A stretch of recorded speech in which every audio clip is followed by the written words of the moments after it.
Allez, 7h43 minutes. Une semaine en livre maintenant, Fatoumata Diané. Oui, avec Massouma qui nous parle aujourd'hui de la vie secrète des écrivains de Guillaume Musso.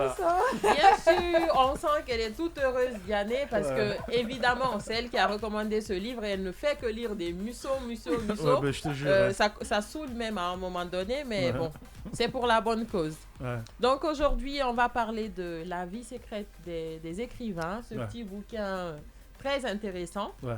Dont nous a parlé, que m'a recommandé Fatoumata Diané, que j'ai lu avec attention. D'accord. Donc, oui. Fais-nous le résumé.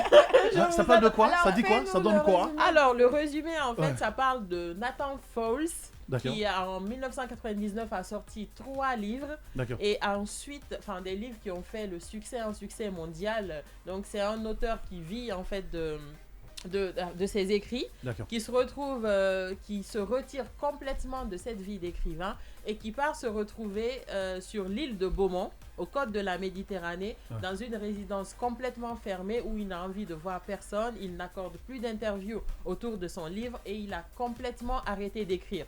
Donc c'est une histoire assez particulière parce que un écrivain qui a fait beaucoup de succès, qui a réussi à gagner sa vie, personne ne comprend pourquoi il se retire. Donc là, on a notre personnage principal qui va se retrouver dans cette ville de Beaumont, qui a toujours eu la passion d'écrire un livre, qui se retrouve sur l'île de Beaumont et se rend compte que Nathan Fowles, qui est son idole en matière d'écriture, s'y trouve. Donc il fait tout pour le rencontrer. Nathan Fowles, c'est quelqu'un qui tire, dès que tu enfreins les limites de sa propriété, il te tire dessus. Donc un ancien auteur tellement foufou.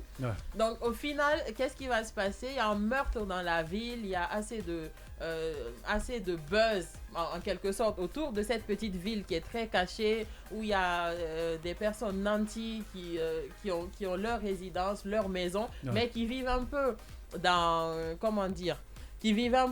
en cachette ou en toute discrétion. Mais pourquoi elle rigole là, Diané? On dirait que je parle de ton roman. J'ai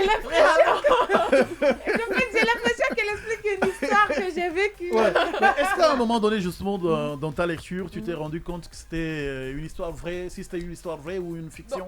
Honnêtement, on est un peu mitigé, mais que ce soit vrai ou faux, ça entraîne. Parce que moi, cet auteur-là, comme on dit, c'est quelqu'un de très nerveux. On nous dit qu'il écrit comme si c'était ton film. Bien sûr. Il y a toujours et en tant qu'écrivain, surtout, tiens-toi bien, la lecture en tant qu'écrivain, parce qu'on dit la vie secrète des écrivains, donc tu as envie de comprendre des choses, il y a des réalités dont on parle, les gens ne vivent pas de leurs œuvres.